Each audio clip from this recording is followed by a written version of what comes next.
আমার চোখের সামনে আমার নাবালিক শিশু মেয়ে ফেলানিকে নির্মমভাবে গুলি করে কারাতারে ঝুলিয়ে মারা হয়। বিজিবিতে উৎপন্ন হই বা বিজিবি আমাদেরকে সহযোগিতা করে, আমি নিজে যোগ্যতার চেষ্টা করবো, আমি দেশের মানুষের জন্য জানি কিছু করতে পারি। লালমনিরহাট সীমান্তে নিহত ফেলানির ছোট ভাই আরফানের বিজিবিতে যোগদান। ভারতীয় সীমান্তরক্ষী বাহিনী বিএসএফের গুলিতে নিহত ফেলানির ছোট ভাই মোহাম্মদ আরফান আলী এবার বর্ডার গার্ড বাংলাদেশ বিজিবিতে চাকরি পেয়েছেন। গত 23 ফেব্রুয়ারি 2025 তারিখে তিনি লালমনিরহাট ব্যাটালিয়ন 15 বিজিবি আয়োজিত নিয়োগ পরীক্ষায় অংশগ্রহণ করে উত্তীর্ণ হন। আজ বৃহস্পতিবার 2025 ব্যাটালিয়ন সদর দপ্তরে আয়োজিত এক অনুষ্ঠানে লালমনিরহাট ব্যাটালিয়ন অধিনায়ক লেফটেন্যান্ট কর্নেল মেহেদী ইমাম পিএসসি তাকে আনুষ্ঠানিকভাবে নিয়োগপত্র প্রদান করেন। আগামী 19 সেপ্টেম্বর 2025 তারিখে তিনি প্রশিক্ষণ কেন্দ্রে গিয়ে আনুষ্ঠানিক প্রশিক্ষণ শুরু করবেন এবং সেই প্রশিক্ষণ শেষ করে তিনি একজন যোগ্য বিজিবি সদস্য হিসেবে দেশমাতৃকার সেবায় নিজেকে নিয়োজিত করবেন।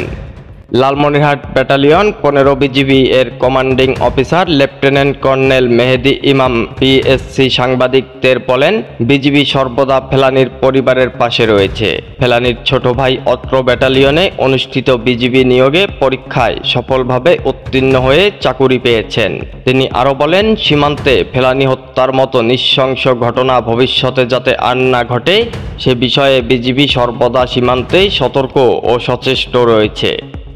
উল্লেখ্য, 2011 সালের 7 জানুয়ারি ভারতের কুচবিহার সীমান্তে বিএসএফের গুলিতে 15 বছরের কিশোরী ফেলানি খাতুন নিহত হন।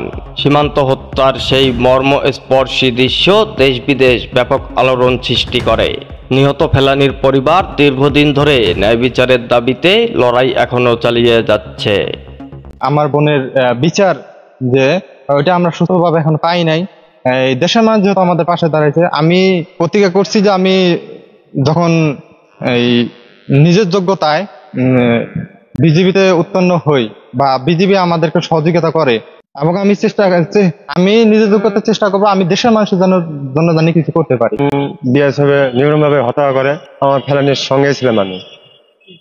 আমার চোখের সামনে আমার নাবালিক শিশু মেয়ে ফেলানিকে নির্মমভাবে গুলি করে কারাতারে ঝুলিয়ে মারা হয়। আমার আশা ছিল যে আমার একটা ছেলে দেশ রক্ষার জন্য আমি বিজেপিতে আমি তাকে দিতে পারতাম, আমি খুব আশায় ছিলাম আর কি, খুব করেছিলাম আগে থেকেই।